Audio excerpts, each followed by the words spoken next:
Hey guys, welcome to my YouTube channel. I'm Katie Ziskind and I love helping couples who are feeling distant and stuck emotionally and sexually build connection, meaningful closeness, emotional vulnerability, and improve sexual intimacy and sexual desire.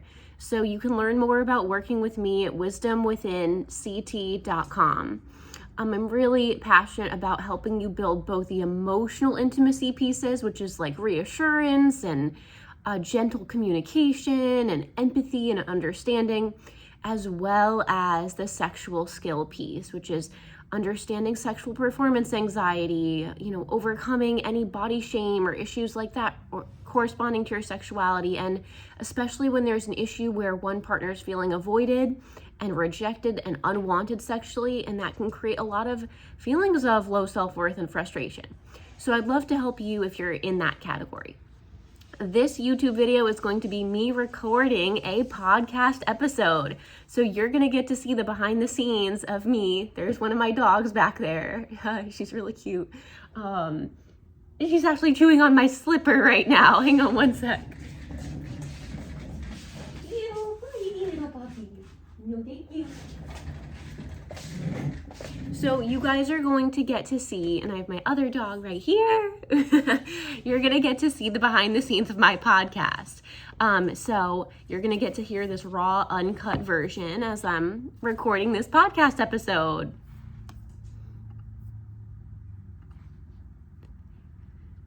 Hello and welcome to another episode of All Things Love and Intimacy. I'm your host, Katie Ziskind, and I am so excited to be with you here today. This podcast is all about helping you gain confidence, comfortability, and familiarity expressing your sexuality, which is not something we get taught anywhere else in life. If anything, we're taught to push away urges, to constantly give, and never do we develop this unique awareness of ourselves and our sexuality. So today we're talking all about sexual confidence, and I'll give you some tips and tools to improve and start to cultivate more sexual confidence. I am a relationship coach and I specialize with distant couples. So if you and your partner are struggling with criticism or just feeling distant and you avoid each other and you're not having sex anymore, I would love to help you. I help you build both emotional intimacy and sexual intimacy because they are connected. So a lot of times we need to build up security, safety, and bonding elements emotionally in your relationship in order to then tackle aspects of physical and sexual intimacy. And I love helping couples who are stuck in an avoidant cycle of sex, where one person wants sex, the other person avoids, and there's this feeling of rejection, not being wanted, and frustration that develops. So that's one of my specialties. And you can learn more about working with me at wisdomwithinct.com. So today we're going to be talking all about ways to build sexual confidence. First, we have to talk about how confidence isn't really supported in our society or in our culture. So looking back at your own childhood and your younger developmental years, you may have received messages around your body or your sexuality that it was inherently bad. So if we look at, for instance, a strict, conservative religious upbringing, which is oftentimes ingrained in a lot of our cultures and how our parents raise us and caregivers raise us, sex is often something that's only to be done when you're trying to have a baby. So there is this abstinence culture. So instead of saying, hey, you can have sex for pleasure, you could have sex casually, you could have sex because you want to feel good, you could have sex because you're making a baby, you could have sex because you love someone. There's so many different meanings to sex. We all have different reasons for having sex and in different forms of relationships. So instead of saying that and talking about body boundaries, and you can say no if someone touches you in a way that you don't want them to touch you, you can call the police, you have a voice, right? You can say, please stop, that doesn't feel good. We're taught, especially as females, as cisgender females and vulva owners, to constantly push away our own voices So if something hurts, we're just going to stay silent. And we're not allowed to speak up because it could hurt, your partner's ego, or it could hurt them, if you said, oh no, I actually really don't like that. And there's also this cultural blame placed on women in particular. Oh, your skirt was too short, you were asking for it. Or, oh, you went to the bar? Well, you shouldn't have gone to the bar if you didn't want to be treated like that. That is a horrible way that women are cultured from a very young age. And so a lot of times women grow up with body shame, with fear of their own sexuality, and being very disconnected from that sexual body experience. So there's also this role where a lot of cultures teach women that, your role is in the kitchen and you're to have babies and, give to your husband and please your husband. And there's a lot of pressure from a very young age that we don't think about when it comes to expressing sexual confidence. So part of this is being able to kind of push back against some of those limiting views. Some of my clients that I work with have also experienced severe shame and guilt around sexuality. So maybe a Bible camp or a strict religious camp of some kind, or a church group, or some type of cultural seminar you went to as a child or adolescent told you that if you were dating or if you were holding hands or kissing someone, that you would be a sinner, you would go to hell, that you would be publicly humiliated, that people would essentially be allowed to bully you for engaging in romantic feelings before marriage. Also, too, there are certain cultures where a woman has to prove by showing like blood on the sheets that she was a virgin after her marriage night. So like there are some more severe cases where there's this cleanliness, this purity culture where a woman is shamed like publicly and is completely seen as like a negative part, would, make her family name foul if she did have sex before marriage. And so there's a lot of fear. Young girls are not taught, hey, you can use a condom, you can take birth control. These are all different forms of contraceptives. It's normal for you to have sexual urges. This is what masturbation is. Let's talk about what sexual desires are and this version of yourself. We don't get that education. And it's not that our sexuality isn't even embraced, it's shamed. And there's guilt around it. And there is this inherent evil energy that a lot of us grow up with. So part of it is shedding that skin. So just like a snake sheds their skin and they have all new skills, you're shedding your skin right now. You're like that caterpillar turning into a butterfly. So I just want to talk about that and normalize that. Like we bring that into this conversation of sexual confidence. A lot of times there is this, in a strict religious culture as well, we have a lot of anti-abortion kind of conversations with adolescents, which perpetuates fear, that perpetuates anxiety about the body and medical care. And so these are all really, really important things just to bring to the surface. And you may not have had these specific experiences, but you may have had parents that never talked with you about pornography. And if they saw you watching pornography, just blocked the sites and never told you about it. Or if they did talk to you about it, they said one sentence and it was, that's not real life. Don't think that's real life, right? So there's just a lack of education around sex.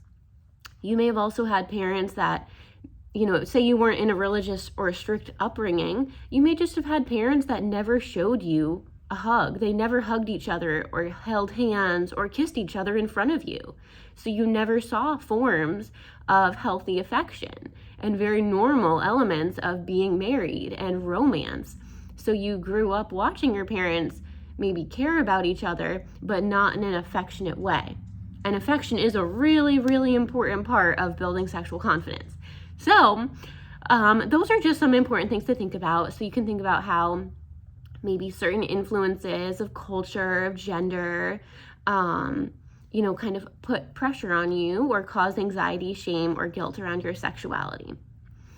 And another piece of this is taking the time to explore your own body. So I'm not just talking about masturbation or self-pleasure.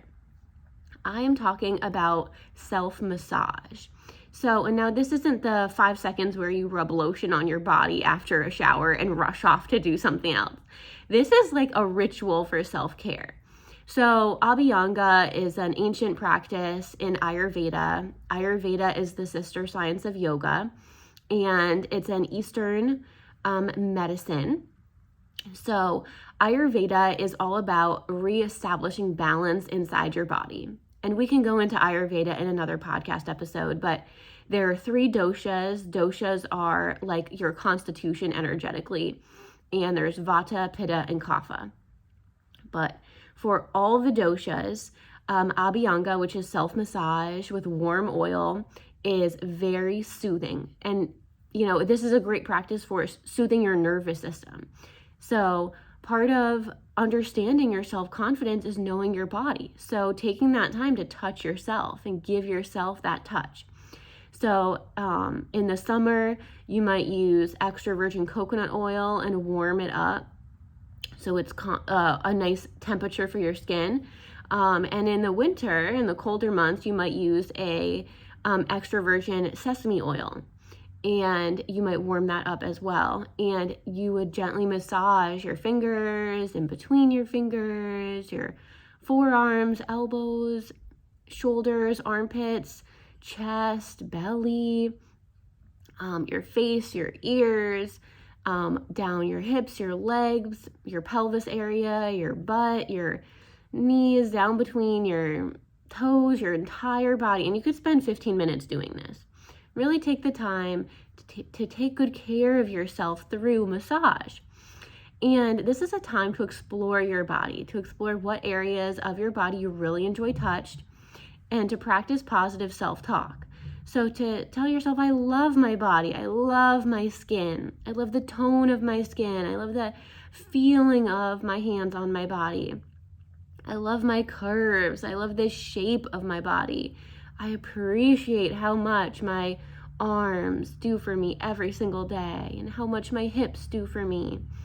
And you can also really understand what brings you pleasure. So self-massage is a wonderful practice for mindfulness, for taking good care of yourself, and it's very relaxing and soothing.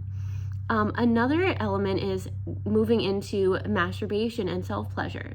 So when you practice self-pleasure, you also want to have time where you're not rushed, where you're not about to go off and do something. You want to have time for aftercare, which follows self-pleasure, just like you'd have aftercare follow partner activities.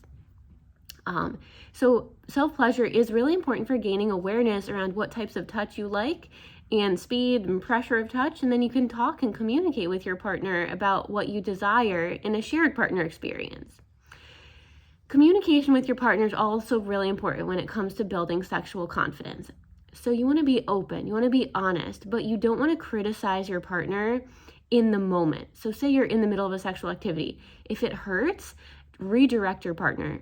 If they're going too fast, say, I'd really love for you to go slower. You can gently put your hand on your partner's hand and show them, or self-pleasure for a moment and have your partner watch you, and they can kind of learn what you would like instead. But be open and honest with your partner, even before you are in a sexual activity and after. So talk about it. How was it? How did it go? Discuss the experience. Tell your partner what you really liked. Tell your partner what you'd rather have differently next time. Kind of process that experience afterwards. That can be part of pillow talk. As well, it's really important to openly and regularly discuss your sexual desires. Maybe you desire to have sex more often, or maybe you desire to, go to some restaurant bathroom or have sex in an airport bathroom and kind of have some kinky, like suspenseful experience. Talk about your boundaries, talk about your fantasies, talk about sex in an open way that allows both of you to see each other, to be seen. We all want to be seen and appreciated and valued, for all the things that we do as a parent, as a mortgage payer, as a homeowner. but we also want to be seen and valued and appreciated as a sexual, erotic being. And that's really important. When we're only allowed to be a parent and a companion, but we're not allowed to have sex, which happens in the avoidance cycle, that is deep rejection. That's a feeling of being so unwanted and unvalued in that way, and it's painful. So we all want to be seen for our sexual selves, especially when we can't be that with anyone else. You can only be that with your romantic partner in many cases, unless you're in an ethically non-monogamous relationship. But I tend to mostly work with monogamous couples. But it's really important to communicate and know that you can express yourself without being judged. And this supports a safe emotional atmosphere in your relationship. Another piece is to gain sex positive education when it comes to sexual confidence. So if you don't know something, looking to porn is not the best way to get education around sex. Pornography is not good or bad. It's just an erotic avenue. So if you're struggling to become aroused, watch pornography or listen to an erotic audiobook or read an erotic novel together and see how that turns you on. Talking about sex and listening to other people be pleasured will arouse you. But pornography is like learning about sex as if you were learning about marriage from a Hollywood rom-com.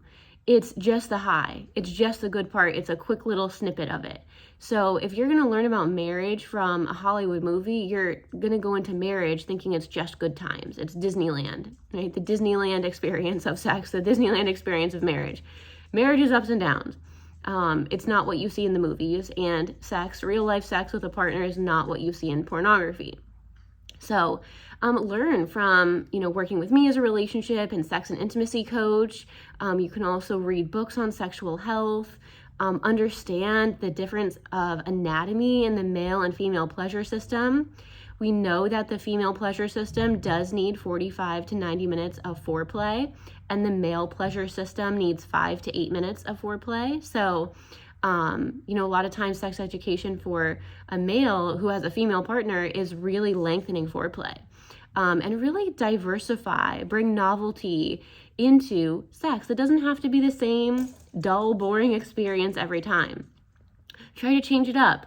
Just like you don't want to eat pizza every single day for lunch, you might want to get, sushi, or you might want to make a fun, smoothie bowl, or you might want to make a pasta salad, right? Like, there's so many different ways that you diversify other aspects of your life. So Gain Sex Positive Education, She Comes First by Ian Kerner is a great book. There are tons of other great books I can recommend, but understand the physical anatomy of the body. So like, another thing about sex is that a lot of times it's portrayed as like needing to be the penis needs to be very, very deep in the vagina. But really it's not true. The G-spot's only about 2 to 3 inches inside that vaginal area. So, you don't need to be that deep. It's really just 2 to 3 inches. And sometimes only being a little bit inside can provide so much more pleasure for a female partner.